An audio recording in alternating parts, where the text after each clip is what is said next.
രത്നലോകത്തിലെ പ്രകൃതിയുടെ അത്ഭുത കാഴ്ചകളുമായി രത്നശാസ്ത്ര ആരംഭിക്കുകയായി. പതിവ് പോലെ നമ്മോടൊപ്പമുള്ളത് ഉണ്ണികൃഷ്ണൻ ശിവാസ്. രത്നശാസ്ത്രയിലേക്ക് സ്വാഗതം. നമസ്കാരം. നമസ്തേ. നമ്മൾ രത്നശാസ്ത്രയിൽ കോമ്പിനേഷൻ സ്റ്റോൺസിനെ കുറിച്ചാണ് നമ്മൾ ചർച്ച ചെയ്തു വന്നിരുന്ന ആ ഒരു 1-2 എപ്പിസോഡുകൾ. സോഫ്റ്റ് ആയിട്ടുള്ള രത്നങ്ങളുടെ കോമ്പിനേഷനെ കുറിച്ച് പറഞ്ഞു, കുറച്ച് അഗ്രസീവായിട്ടുള്ള പവർഫുള്ളായിട്ടുള്ള രത്നങ്ങളുടെ ഒരു കോമ്പിനേഷനെ കുറിച്ചൊക്കെ നമ്മൾ ചർച്ച ചെയ്യുകയുണ്ടായി. അതോടൊപ്പം തന്നെ നമ്മൾ ഈ ദശാകാലങ്ങൾ മാത്രം നോക്കിയിട്ട് നമ്മൾ രത്നങ്ങൾ ഉപയോഗിക്കരുത്, അതൊരു ശരിയായിട്ടുള്ള രീതിയല്ല എന്നൊക്കെ നമ്മൾ പല എപ്പിസോഡുകളിലും ഇതിനെക്കുറിച്ച് ഇങ്ങനെ ചർച്ച ചെയ്തിട്ടുണ്ട്. എന്നിരുന്നാലും നമ്മൾ ഈ 7th ഹൗസ് അതിൻ്റെയൊക്കെ ആ ഒരു പീരീഡൊക്കെ വരുമ്പോൾ വളരെ ശ്രദ്ധിക്കേണ്ടതായിട്ടുള്ള കാലഘട്ടങ്ങളിൽ അതുതന്നെയല്ല, ആ വ്യക്തിയെ മാത്രമല്ല, ആ വ്യക്തിയുമായിട്ട് അടുത്ത് നിൽക്കുന്ന അല്ലെങ്കിൽ ചേർന്ന് നിൽക്കുന്ന ആൾക്കാരെ അല്ലെങ്കിൽ അവരെയും ഈ കാലഘട്ടങ്ങളൊക്കെ എങ്ങനെയാണ് സ്വാധീനിക്കുന്നത്, അല്ലെങ്കിൽ അതിൻ്റെ ഒരു സ്വാധീനമൊക്കെ എങ്ങനെയാണെന്നുള്ളത് അറിയാനായിട്ട് പ്രേക്ഷകർക്കൊക്കെ ഒരു താല്പര്യമുള്ള ഒരു കാര്യമാണ്. അപ്പം എനിക്ക് തോന്നുന്നു ഈ ഒരു എപ്പിസോഡിലൊക്കെ നമുക്ക് ആ ഒരു കുറച്ച് വിവരങ്ങളൊക്കെ ഉൾപ്പെടുത്താൻ പറ്റിയിരുന്നെങ്കിൽ വളരെ നന്നായിരുന്നു. നമുക്കിപ്പോൾ ഇത് 7th ഹൗസിനെ കുറിച്ചാണല്ലോ പറഞ്ഞത്, ചോദിച്ചത്. 7th ഹൗസിൽ നിന്ന് തന്നെ തുടങ്ങാം. നമുക്ക് മനുഷ്യന് ഒന്ന് സമൂഹ ജീവിയാണ്, പിന്നെ അതുപോലെ ബന്ധങ്ങൾക്ക് ഒരുപാട് വില കൽപ്പിക്കുന്ന ആൾക്കാരാണ് പ്രത്യേകിച്ച് നമ്മൾ, അല്ലേ? നമ്മൾ ഭാരതീയ സംസ്കാരം അങ്ങനെയാണ് പോകുന്നത്. അപ്പോൾ ബന്ധങ്ങൾ എല്ലാവരും, മാതാപിതാക്കൾ എല്ലാവരുമായിട്ടും ബന്ധങ്ങൾ എപ്പോഴും ഉണ്ട്. ഇപ്പോൾ 7th ഹൗസ് എന്ന് പറയുമ്പം നമ്മളുമായിട്ട് കുറച്ച് ചേർന്ന് നിൽക്കുന്നത്, ഒരു കാലഘട്ടം കഴിഞ്ഞാൽ നമ്മളുമായിട്ട് ഏറ്റവും ചേർന്ന് നിൽക്കുന്നത്, ഒരു പഠനകാലം വരെയും അല്ലെങ്കിൽ ഒരു ജോലി കിട്ടുന്നവരെയുള്ള കാലഘട്ടം നമുക്ക് മാതാപിതാക്കളാണ് നമ്മളെ സപ്പോർട്ട് ചെയ്യുന്നത് എങ്കിലും അതിന് ശേഷം വരുന്ന കാലഘട്ടം ജോലിയും വിവാഹവും തൊഴിലും ഒക്കെ ആയിട്ട് ബന്ധപ്പെട്ട് വരുമ്പോൾ 7th ഹൗസിനാണ് ഇമ്പോർട്ടൻസ്. അച്ഛനും അമ്മയും സഹോദരങ്ങളൊക്കെ ഉണ്ടെങ്കിലും 7th ഹൗസാണ് നമ്മൾ ഡയറക്റ്റായിട്ട് നമ്മളെ ഇൻഫ്ലുവൻസ് ചെയ്യുന്ന നമ്മുടെ പാർട്ണർ, ലൈഫ് പാർട്ണർ ആകട്ടെ, ബിസിനസ് പാർട്ണർ ആകട്ടെ, എല്ലാം 7th ഹൗസുമായിട്ട് കണക്റ്റഡ് ആണ്. അപ്പോൾ 7th ഹൗസ് വളരെ ഇമ്പോർട്ടൻ്റ് ആയിട്ടുള്ളൊരു, അല്ലേ? അതിൻ്റേതായിട്ടുള്ളൊരു പ്രാധാന്യം അവിടെ ഉണ്ടല്ലേ? തീർച്ചയായിട്ടും ഉണ്ട്. അതുകൊണ്ടാണ് ഞാൻ പറഞ്ഞത്, ഒരു പഠനകാലം വരെ അല്ല, നമ്മളെ ആ ഒരു 10, 22, 23, 24 വയസ്സ് അല്ലെ 25 വയസ്സ് വരെയുള്ള കാലഘട്ടം ഒരു യുവാവ് പഠിച്ച് അവന് ജോലി കിട്ടിപ്പോകുന്ന കാലഘട്ടം വരെയും ആ പേരൻസിൻ്റെ ഒക്കെ സപ്പോർട്ട് കാണും. ചിലപ്പോൾ സഹോദരന്മാരായിരിക്കും പഠിപ്പിക്കുന്നത്, അച്ഛനും അമ്മയും ഇല്ലാത്തപ്പോൾ ചിലപ്പോൾ സഹോദരനോ സഹോദരിയോ ആയിരിക്കും പഠിപ്പിക്കുന്നത്. ഇതൊക്കെ ശരിയാണ്. ഇതെല്ലാം ആണെങ്കിലും ജോലി കിട്ടി അവർ മുന്നോട്ട് പോകുമ്പോൾ അവർക്ക് വരേണ്ടത് 7th ഹൗസാണ്, ആ പാർട്ണർഷിപ്പാണ് വരേണ്ടത്. 7ാം ഭാവം എന്ന് പറയുന്നത് നമ്മളുമായിട്ട് ചേർന്ന് നിൽക്കുന്ന നമ്മളുടെ പാർട്ണറാണ്, ലൈഫ് പാർട്ണറും. അതുപോലെ തന്നെ നമ്മൾ തൊഴിൽപരമായിട്ട് വേണേൽ കണക്ട് ചെയ്യുന്നതിൽ ബിസിനസ് പാർട്ണറും, ബിസിനസ്സൊക്കെ ആണെങ്കിലും അതാണ് അത് വരുന്നത്. അപ്പോൾ 7th ഹൗസിൻ്റെ പ്രാധാന്യം വളരെയാണ്. അപ്പോൾ ഈ 7th ഹൗസ് ഇങ്ങനത്തെ പ്രാധാന്യം അർഹിക്കുന്നുണ്ടെങ്കിലും ഈ രത്നങ്ങളുടെ കാര്യത്തിലും ദശാകാലങ്ങളും ഒക്കെ വരുമ്പോൾ 7th ഹൗസ് അത്ര നല്ലൊരു ഹൗസല്ല, ഒരു മാരക സ്ഥാനമായിട്ടാണ് അതിനെ കണക്കാക്കുന്നത് ഈ 7th ഹൗസിനെ. ഒരു പാർട്ണർഷിപ്പാണ്, അത് മാരേജ് ആകട്ടെ ബിസിനസ് ആകട്ടെ എല്ലാം പാർട്ണർഷിപ്പാണല്ലോ, എഗ്രിമെൻ്റ് ഒപ്പിടുകയാണല്ലോ. മാരേജ് കഴിഞ്ഞാൽ രജിസ്റ്ററിൽ ഒപ്പിട്ടാ പോകുന്നില്ലേ? പിന്നെ പറഞ്ഞ പോലെ തന്നെ ബിസിനസ്സിനും അത് തന്നെയാണല്ലോ. അപ്പോൾ പാർട്ണർഷിപ്പ് എന്നുള്ളത് എന്തുകൊണ്ടും അത് ആചാര്യൻ അത് അർത്ഥവത്താക്കി തന്നെയാണ് ചെയ്തിരിക്കുന്നത്. അപ്പോൾ ഈ 7th ഹൗസ് ഒരു മാരകസ്ഥാനം ആവുകയും ആ 7th ഹൗസിൽ നിൽക്കുന്ന ഗ്രഹത്തിൻ്റെ ദശാകാലം വരികയും ചെയ്യുമ്പോൾ അത് എഫക്റ്റ് ചെയ്യുന്നത്, ഇൻഡയറക്റ്റ്ലി എഫക്റ്റ് ചെയ്യുന്നത് ആ പാർട്ട്ണർക്കാണ്. ആരുടെ ബർത്ത് ചാർട്ടിലാണ് 7th ഹൗസ് നടക്കുന്നത്, അയാളുടെ പാർട്ട്ണറിലായിരിക്കും ഇത് കൂടുതലായിട്ട് എഫക്റ്റ് ചെയ്യുന്നത്. ഈ വ്യക്തിയെക്കാളും കൂടുതൽ അത് വ്യക്തിയും പാർട്ണറാകും, വ്യക്തിയെ എഫക്റ്റ് ചെയ്യും. അനർത്ഥി അല്ലേ? അതെ. 2 പേർക്കും വരുമെങ്കിലും ഒരു പാർട്ണറെ എഫക്റ്റ് ചെയ്യുന്നത് 7th ഹൗസ് ആയിട്ട് ആ ഒരു ടൈമായിരിക്കും, ആ ടൈമിൽ. അപ്പോൾ ആ സമയത്ത് നമ്മൾ ഈ ഏത് ഗ്രഹം, ശുഭഗ്രഹമാകട്ടെ അല്ലാത്ത ഗ്രഹമാകട്ടെ എന്തും ആയിക്കോട്ടെ, ആ 7th ഹൗസ് എനിക്ക് 7ൽ എനിക്ക് ചൊവ്വയുടെ പീരീഡ് നടക്കുക. ഞാൻ ഉടനെ ഒരു കോർണർ പോയി മേടിച്ചു. ഒന്നും ചെയ്യേ 7th ഹൗസിൽ നിൽക്കുന്ന ഗ്രഹങ്ങളുടെ കല്ല് ധരിക്കരുത്. അങ്ങനെയാണ് അതിനെ കാണേണ്ടതല്ലേ? വളരെ റെയർ കേസിലേ ഉള്ളൂ കൊടുക്കേണ്ടതായിട്ട് ഉള്ള കാര്യങ്ങൾ ഉണ്ട്. അത് നമ്മൾ ആ ഗ്രഹനില വളരെ സസൂക്ഷ്മം നമ്മൾ പഠനം ചെയ്യുകയും 7th ഹൗസിൽ നിൽക്കുന്ന ഗ്രഹം അത് 7th ഹൗസിൽ തന്നെ നിൽക്കുകയും ശുഭഗ്രഹത്തോടുകൂടി നിൽക്കുകയും അങ്ങനെ ഒരുപാട് ആസ്പെക്ട്സ് നമ്മൾ ചെക്ക് ചെയ്തതിന് ശേഷം ഉറപ്പുണ്ടെങ്കിൽ മാത്രമേ കൊടുക്കുകയുള്ളൂ. ഇല്ലെങ്കിൽ അയാളെ മാത്രമല്ല അയാളുടെ പാർട്ണറെ എല്ലാം എഫക്റ്റ് ചെയ്യും. അതുകൊണ്ടാണല്ലോ ഈ 7ൽ ചൊവ്വയുള്ള പെൺകുട്ടികൾ ഒക്കെ ഒരു കോമ്പിനേഷൻ കിട്ടാൻ വേണ്ടി ഇപ്പം ഈ ഹിന്ദുക്കൾ നമ്മൾ ഈ ചാർട്ടെല്ലാം ചെക്ക് ചെയ്ത് പൊരുത്തമൊക്കെ നോക്കി പോകുന്നവർക്ക് 7ൽ ചൊവ്വ പാടാണ്. മനസ്സിലല്ലേ?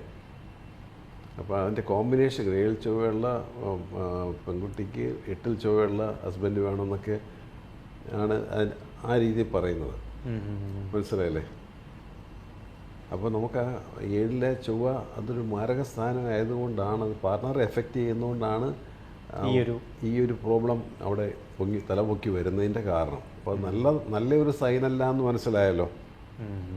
ഇത് പറയുന്ന ആൾക്കാർ തന്നെയും ഈ 7ലെ ചൊവ്വയുടെ പീരീഡിലെ ചൊവ്വയുടെ കല്ലിട്ട് കൊടുത്ത് പലരെ എനിക്കറിയാം. നമുക്ക് ഭയങ്കര ഡേഞ്ചറസ് ആയിട്ടുള്ള സിറ്റുവേഷൻ അത്.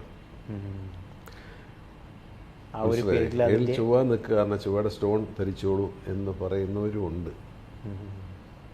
അവരോട് തന്നെ 7ൽ ചൊവ്വ ദോഷകാരകനാണോ? അയ്യോ അതെയല്ലോ എന്ന് പറയും. പിന്നെ എവിടെയും കൊണ്ടാണ് ഈ കല്ല് ധരിക്കാൻ നിങ്ങൾ പറയുന്നത് 7ലെ ചൊവ്വയുടെ കല്ല്? അല്ല, അതെങ്ങനെ മാറും? അത് ആക്ടിവേറ്റഡ് ആകത്തല്ലേ ഉള്ളൂ, വീണ്ടും ശക്തി പ്രാപിക്കത്തേ ഉള്ളൂ. അപ്പം നമ്മളത് ഒരിക്കലും ചെയ്യാൻ പാടില്ലാത്ത ഒരു കാര്യമാണല്ലേ? 7ൽ ചൊവ്വ നിൽക്കുന്നു, അതിൻ്റെ രത്നം വാങ്ങി ഇടുക എന്ന് പറയുന്നത് വളരെ റോങ് ആയിട്ടുള്ളൊരു രീതിയാണ്. പിന്നെ തീർച്ചയായിട്ടും അത് ഞാനൊരു ചാർട്ടിനകത്ത് ഇപ്പോൾ ഒരു 4/10/89 ഒരു ചാർട്ടാണ്. അതിൽ 7th ഹൗസിൽ കേതു വന്നിരിക്കുന്നത്. മനസ്സിലല്ലേ? 7ൽ കേതു നിൽക്കുന്ന ഒരു ഗ്രഹനിലയത്. ഇത് 4/10/89 അനീഴമാണ്. അപ്പം ഒരു 10-15 വർഷം ശനിയുടെ പീരീഡാണ് ഒരു ശിഷ്ടദശ വന്നിരിക്കുന്നത്. പിന്നീട് 17 വർഷം ബുധൻ്റെ പീരീഡ് വന്നു. അപ്പോൾ 2022 അതായത് പുള്ളിക്ക് 32 വയസ്സായപ്പം കേതുർദശ സ്റ്റാർട്ട് ചെയ്തു.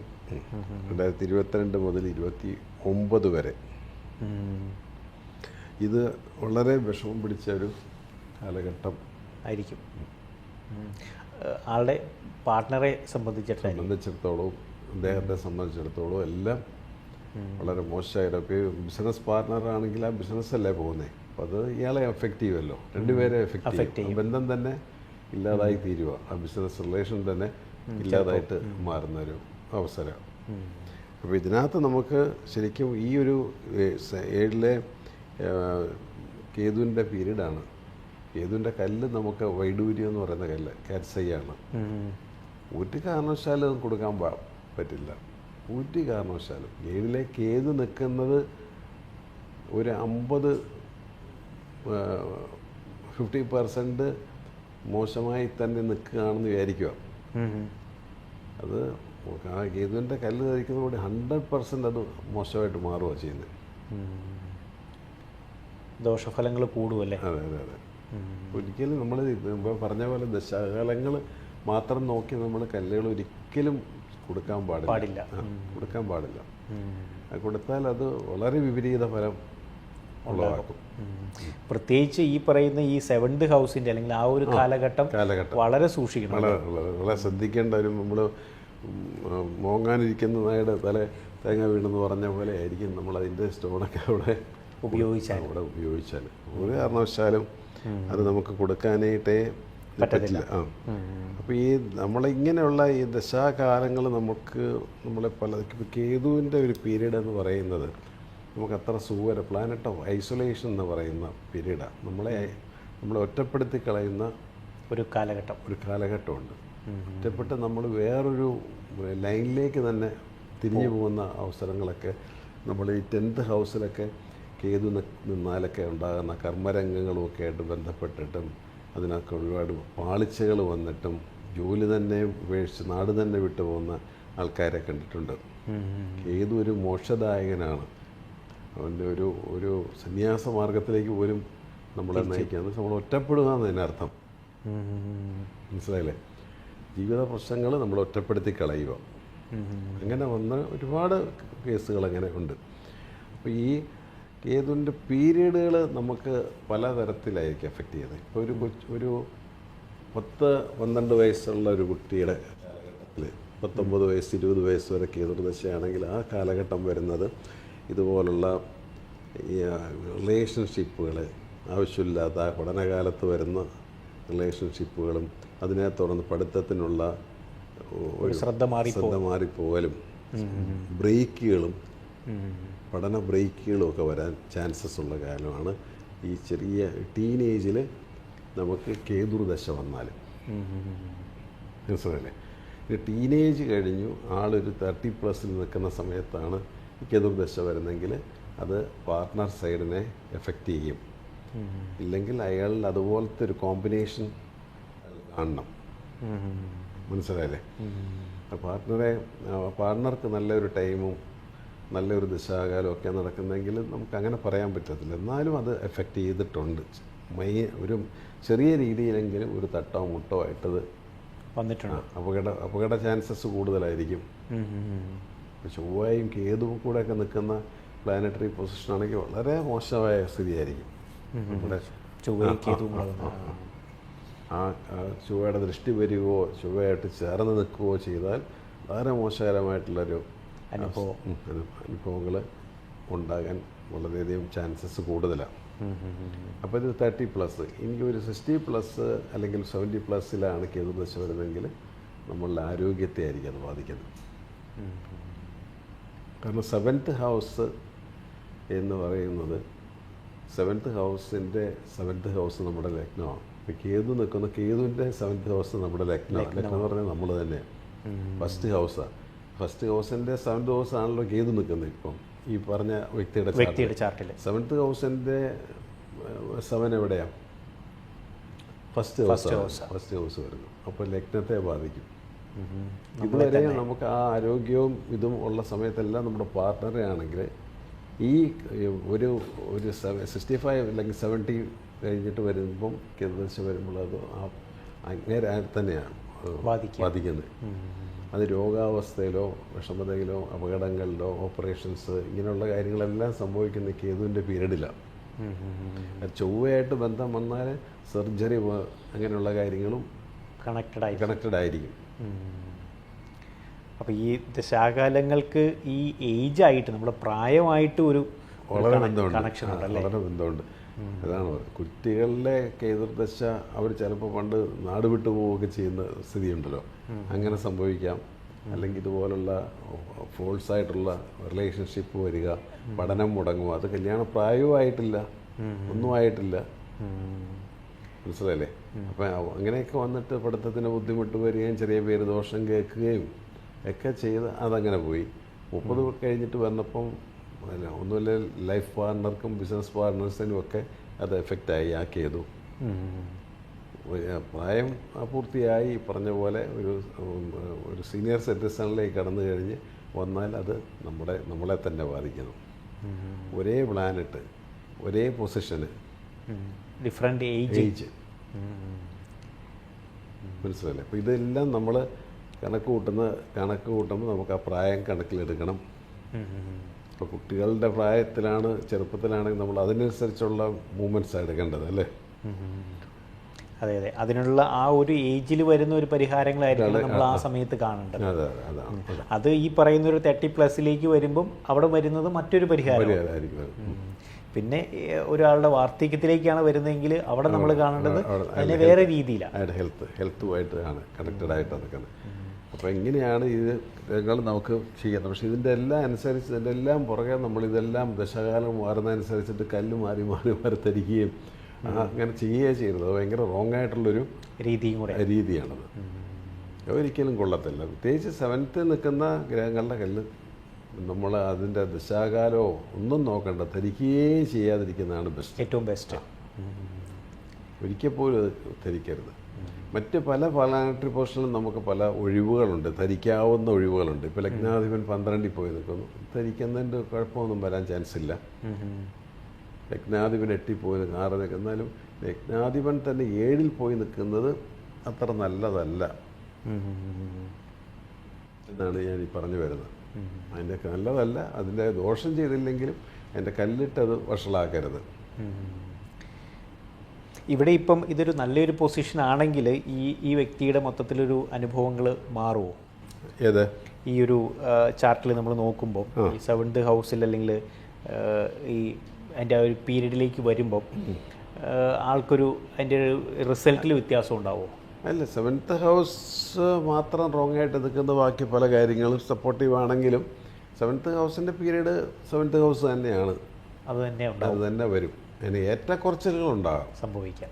മറ്റു മൃഗങ്ങളുടെയൊക്കെ സപ്പോർട്ടുണ്ട്, വലിയ നല്ല ഈശ്വരാധീനമുണ്ട്. ഇങ്ങനെയൊക്കെ വന്നാൽ എല്ലാം അതൊക്കെ ചെറിയ വ്യത്യാസങ്ങൾ വരാം. നമ്മൾ പറഞ്ഞു വന്നിരുന്ന കാര്യം 7th ഹൗസിൻ്റെ ആ ഒരു പീരീഡ്, പിന്നെ അതുപോലെ തന്നെ ദശാകാലങ്ങളും നമ്മുടെ ഏജ് ആയിട്ടുള്ള ഒരു ബന്ധം.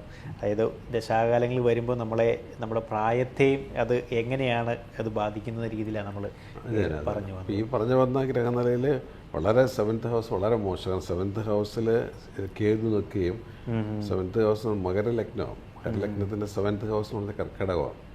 അതിൻ്റെ അധിപൻ ചന്ദ്രനാണ്. ചന്ദ്രൻ പോയി നീചത്തിൽ നിൽക്കുക, കാരണം പുള്ളി അനിഴമാണല്ലോ നാളെ. അവിടെ മൂൺ ഡെബിലിറ്റേഷൻ സംഭവിച്ചിട്ടുണ്ട്. അപ്പം 7 കേതു 7 പാവാധിപൻ നീചവും നിൽക്കുന്നത് വളരെയധികം വിഷമതകൾ ഉണ്ടാക്കുന്ന ഒരു ഗ്രഹസ്ഥിതിയാണ്. കാരണം ഇതിനകത്ത് വ്യാഴത്തിൻ്റെ ഒന്നും ഒരു സപ്പോർട്ട്, വ്യാഴം തന്നെ 6th ഹൗസിലാണ് പോയി നിൽക്കുന്നത്. അപ്പോൾ ഒരു ഗ്രഹങ്ങളുടെയും സപ്പോർട്ട് കാര്യമായിട്ടില്ല.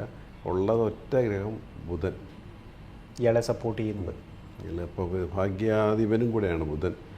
അതാ അവിടെ ഭാഗ്യസ്ഥാനത്ത് തന്നെ നിൽപ്പുണ്ട്. അപ്പോൾ ഒരു ഗുണമുള്ളതെന്ന് വെച്ചാൽ എന്തോ ഭാഗ്യം കൊണ്ട് പുള്ളി എപ്പോഴും കവർ ചെയ്ത് ഈ ഒരു പീരീഡ് ഇപ്പോൾ തുടങ്ങിയിട്ടല്ലേ ഉള്ളൂ. 2029 എൻ്റെ 2030 വരെ എന്ന് കൂട്ടണം. 30 വരെ ഈ 7 കേതുവിൻ്റെ പീരീഡാണ്. അത് ഒട്ടും ശരിയായിട്ടുള്ള ഒരു സമയത്തൂടെ അല്ല പോകുന്നത് കടന്നു പോകുന്നത്. ആൾക്ക് ആളുടേതായിട്ടുള്ള രീതി ഇതിനെ എങ്ങനെയും ഒന്ന് കെയർഫുൾ ആകാനോ അല്ലെങ്കിൽ ഒരു പ്രിക്കോഷൻസ് എടുക്കാനോ ആൾക്ക് സാധിക്കൂ ഈ ഒരു സമയത്ത്? ഇപ്പോഴേ ഈ പറഞ്ഞ പോലെ ഭാഗ്യത്തിൻ്റെ തുണ ഈശ്വര ഇതിൻ്റെ ഒരു നമ്മൾ പ്രേയേഴ്സ് കാര്യങ്ങളായിട്ട് മുമ്പോട്ട് പോവുക വളരെ ഇമ്പോർട്ടൻ്റ് ആയിട്ടുള്ള. 7th ഹൗസ് റോങ് സൈഡ് ആണെങ്കിൽ 7th ഹൗസ് എന്ന് പറയുമ്പോൾ ഫാമിലി കൂടെ കണക്കിലെടുക്കണം. ഈ അതായത് ഡിസേർവിങ് ആയിട്ടുള്ള ഫാമിലികൾ, ഡിസേർവിങ് ആയിട്ടുള്ള പെൺകുട്ടികൾക്ക് വിവാഹത്തിന് വേണ്ട സഹായങ്ങൾ ചെയ്തു കൊടുക്കുക, അവരുടെ ലൈഫ് കരുപ്പിടിപ്പിക്കത്തക്ക രീതിയിലുള്ള പരിഹാരങ്ങൾ ചെയ്തു കൊടുക്കുന്നത് വളരെ വ്യത്യാസം വരുത്തും. നമുക്ക് എന്തിനാണോ ഒരു മൈനസ് പോയിൻ്റ് ഈ ജന്മത്തിൽ കാണുന്നുണ്ടോ, ഇതിൻ്റെ സർപ്ലസായിട്ട് കിട്ടിയിരിക്കുന്ന ഒരു പ്രീവിയസ് ബർത്ത് ഉണ്ടെന്നാണ് ആചാര്യന്മാർ പറയുന്നത്. ഓക്കെ, ഇവർക്ക് എന്തോ ഒരു മൈനസ് പോയിൻ്റ് ഇവരുടെ പ്രീവിയസ് ബർത്തിൽ നിന്നാണ് ഉണ്ടായിരിക്കുന്നത്. എന്തോ ഒരു നല്ല ഒരു ഫാമിലി ലൈഫ് ഉണ്ടായിട്ടും അത് കൃത്യമായിട്ട് കൊണ്ടു നടക്കാത്തതിൻ്റെ ഒരു അനുഭവമായിരിക്കാം ഇപ്പോൾ 7ലേക്ക് ഈ വെല്ലുവിളി വരുന്നത്. മനസ്സിലല്ലേ? അപ്പോൾ അതിന് പരിഹരിക്കത്തക്ക രീതിയിലുള്ള ചാരിറ്റി വർക്കുകൾ ചെയ്യുന്നത് വളരെ ഗുണം ചെയ്യും. ഒരാൾ ഒരു ചെറുപ്പം മുതൽ തന്നെ രോഗാവസ്ഥയുള്ള പിള്ളേർ ഉണ്ടല്ലോ, കുട്ടികളുണ്ട്, അല്ലെങ്കിൽ അവർക്ക് മുതിർന്നിട്ട് മരുന്നൊഴിയുന്നില്ല, മരുന്നൊഴിയാത്ത ആൾക്കാർ, ചെറുപ്പമാണ്, ഒരു കുഴപ്പമില്ല, പക്ഷെ മരുന്നെന്നും അസുഖങ്ങൾക്ക് ഉള്ള മരുന്നുകൾ കഴിച്ച് പോകുന്നവർക്ക് ശരിക്കും മെഡിക്കൽ ലൈനിൽ ചാരിറ്റി വർക്ക് ചെയ്താൽ ഒരുപാട് ചേഞ്ചസ് വരും. മെഡിസിൻ വാങ്ങി ഡിസേർവിങ് ആയിട്ടുള്ള രോഗികൾക്ക് കൊടുക്കുക, സ്വന്തം കൈകൊണ്ട് തന്നെ കൊടുക്കുക. അത് ആ രോഗത്തിനൊരു പരിഹാരം ഉണ്ടാവും. ആരെങ്കിലും പ്രത്യക്ഷപ്പെടും ഈ രോഗം മാറ്റാനായിട്ട് നമ്മുടെ മുന്നിൽ. ആ രീതിയിലുള്ള പരിഹാര പ്രവർത്തനങ്ങൾ ആൾക്ക് ചെയ്തു കൊടുക്കാനായിട്ട് പറ്റുമോ? ഓക്കെ. അപ്പോൾ അതിനെല്ലാം ഒരു കാരണങ്ങളുണ്ട്. ഈ കാരണം നമ്മൾ ആലോചിച്ച് കണ്ടുപിടിക്കേണ്ട ഒരു കാര്യമാണ്. കൃത്യമായിട്ട് നമ്മൾ ആലോചനയിൽ നമുക്ക് വന്നാൽ ഇത് കണ്ടുപിടിക്കാൻ പറ്റും.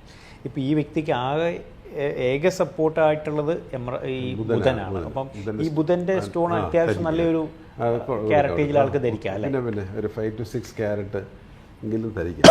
6 ഒരു 7 ക്യാരറ്റൊക്കെ ധരിക്കാം. അതൊരു സോഫ്റ്റ് സ്റ്റോണുമാണ്. അതിന് അത് ഇനി എത്ര ഇദ്ദേഹത്തിന് ധരിച്ചാലും അതിന് ദോഷമില്ല. അപ്പോൾ ആളെ സപ്പോർട്ട് ചെയ്യാൻ അല്ലെങ്കിൽ ആൾക്കൊരു ഒരു ഭാഗ്യത്തിൻ്റെ തുണ എപ്പോഴും ആളുടെ കൂടെ ഉണ്ടാവും. പിന്നെ ഈ പറഞ്ഞ പോലുള്ള ചാരിറ്റി പ്രവർത്തനങ്ങളും ഒക്കെ ചെയ്യുമ്പം ആ ഒരു പീരീഡ് ചിലപ്പം വലിയ പ്രശ്നങ്ങൾ ഇല്ലാതെ വരും. വലിയ പരിക്കുകളേക്കാതെ ആൾക്കത് മെയിൻറ്റെയിൻ ചെയ്ത് കൊണ്ടുപോകാനായിട്ട് പറ്റും. അത് തന്നെ. എന്നിരുന്നാൽ പോലും ആള് ആ ഒരു സൂക്ഷിച്ചു പോകേണ്ട ഒരു കാലഘട്ടമാണല്ലേ ഇത്. 2029 വരെയുള്ള ഒരു കാലഘട്ടം എന്ന് പറയുന്നത്. ഇത് രണ്ടുപേരെയും ബാധിക്കും. അതാണ് ഇതിലെ ഒരു പ്രത്യേകതയുള്ളത്. നമ്മൾ രണ്ട് സൈഡിനാണ് ബാധിക്കുന്നത്. രണ്ടുപേർക്ക് ഒരേപോലെ ബിസിനസ്സിലോ ഫാമിലി ലൈഫിലോ ഒക്കെ എഫക്റ്റ് ചെയ്യാനായിട്ട് ചാൻസസ് കൂടുതലാണ്. അതായത് നമ്മൾ ഈ ദശാകാലങ്ങൾ മാത്രം നോക്കിയുള്ള രത്നധാരണമൊക്കെ ഒരാൾ ഇവിടെ ചെയ്യുകയാണെങ്കിൽ ഇത് ഭയങ്കരമായിട്ടുള്ള ഒരു അപകടം വിളിച്ചു വരുത്തും. ഒന്നാമത് ഒരു കോംപ്ലിക്കേറ്റഡ് ആയിട്ടുള്ള ഒരു വിഷമ സമയത്തൂടെ കടന്നു പോകുന്ന ഒരു വ്യക്തിയാണ്. അപ്പോൾ അതിൻ്റെ പീരീഡാന്ന് പറഞ്ഞിട്ട് ഈ ഒരു കല്ലും കൂടെ വാങ്ങി ചിലപ്പോൾ ഇത് ഒന്നുകൂടെ ഇല്ലാതാകുകയോ ഒഴിഞ്ഞു പോവുകയോ ചെയ്യേണ്ട കാലഘട്ടം എന്ന് പറയുന്നത് ഈ കേതു. 7th ഹൗസ് കേതു, അതിൻ്റെ പീരീഡ്. 7th ഹൗസിൻ്റെ അധിപൻ പോയി നീചത്തിൽ നിൽക്കുന്നു. അപ്പോൾ അങ്ങനത്തെ ഒരു ടൈം ഒഴിഞ്ഞു പോവുകയോ ആളിൽ തന്നെ ഇല്ലാതായി പോവുകയോ ചെയ്യുന്നൊരു കാലഘട്ടം. അപ്പോൾ അത് കണ്ടറിഞ്ഞതിന് വേണ്ട കാര്യങ്ങൾ നമ്മൾ ചെയ്യുക എന്നുള്ളതേ ഉള്ളൂ. ഒരു പരിധിവരെ ഇതെല്ലാം നമുക്ക് പ്രിവെൻറ്റ് ചെയ്യാൻ പറ്റും. എന്നിരുന്നാൽ പോലും നമ്മൾ കുറച്ചത് അനുഭവിച്ച് തന്നെ മുമ്പോട്ട് പോകേണ്ടി വരും. പക്ഷെ ഇവിടെ നമ്മൾ ശ്രദ്ധിക്കേണ്ട ഈ പറഞ്ഞ കാര്യങ്ങളാണ്. ദശാകാലങ്ങളാണെന്ന് മാത്രം ധരിച്ചിട്ട് അതിൻ്റെ രത്നങ്ങളോ പോയി ധരിക്കാതിരിക്കുക. പ്രത്യേകിച്ച് ഈ 7th ഹൗസിൻ്റെ രത്നങ്ങൾ നമ്മൾ എനിക്ക് തോന്നുന്നു മുമ്പുള്ള എപ്പിസോഡിൽ നമ്മൾ ഇതിനെക്കുറിച്ച് വളരെ ഡീറ്റെയിൽ ആയിട്ട് സംസാരിച്ചിട്ടുണ്ട്. 7th ഹൗസിൽ ആ ഒരു കാലഘട്ടത്തിൽ അല്ലെങ്കിൽ അതിലുള്ള രത്നങ്ങൾ നമ്മൾ പരമാവധി ഉപയോഗിക്കാതിരിക്കുക. അല്ലെങ്കിൽ തന്നെ ഉപയോഗിക്കുകയാണെങ്കിൽ തന്നെ അത്രത്തോളം കെയർഫുൾ ആയിട്ടുള്ള ഒരു പഠനം നടത്തിയതിന് ശേഷം അതിലേക്ക് പോകാറുള്ളൂ. അപ്പോൾ എനിക്ക് തോന്നുന്നു നമ്മൾ ഓരോ എപ്പിസോഡിൻ്റെയും ഒരു സാരാംശം എന്ന് പറയുന്നത് ഇതൊക്കെ തന്നെയാണ്.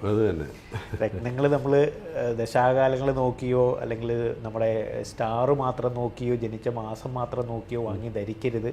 ഇല്ലെങ്കിൽ ഒരാൾക്ക് ഗുണമുണ്ടായി, ഒരാളത് ധരിച്ചുകൊണ്ടുള്ള നല്ലൊരു അഭിവൃദ്ധി നമ്മൾ കണ്ടു, അത് കണ്ട് ഞാൻ വാങ്ങിയിടരുത്. ഈ കാര്യങ്ങളൊക്കെ തന്നെയാണ് നമ്മൾ ഓരോ എപ്പിസോഡുകളിലും ഉൾപ്പെടുത്തുകയും അതിൻ്റെ കാര്യകാരണങ്ങളൊക്കെയാണ് നമ്മളിങ്ങനെ പറഞ്ഞു പോകുന്നത്. പറഞ്ഞ കാര്യങ്ങൾ തന്നെയാണ്. അപ്പം രക്തധാരണത്തിൽ നമ്മൾ ശ്രദ്ധിക്കേണ്ട ഒരു കാര്യങ്ങൾ ഇതൊക്കെ തന്നെയാണ്. എനിക്ക് തോന്നുന്നു ഇന്നത്തെ ഈ എപ്പിസോഡിൽ നമുക്ക് ധാരാളം വിവരങ്ങൾ നമുക്കുണ്ടായിരുന്നു രത്നങ്ങളെക്കുറിച്ചും. അതുപോലെ തന്നെ ഈ ഒരു 7th ഹൗസിൻ്റെ കാലഘട്ടം നമ്മളെങ്ങനെയാണ് ഒരാളെ ബാധിക്കുക എന്നുള്ള കാര്യങ്ങളൊക്കെ നമ്മൾ ഇതിനകത്ത് ഉൾപ്പെടുത്തി. എനിക്കൊന്ന് കൂടുതൽ വിശേഷങ്ങളും വിവരങ്ങളുമായിട്ട് ഇനിയുള്ള എപ്പിസോഡിൽ നമുക്ക് കണ്ടുമുട്ടാം. ഇന്നത്തെ എപ്പിസോഡ് വൈൻഡപ്പ് ചെയ്യാനുള്ള സമയമായി. നമസ്കാരം.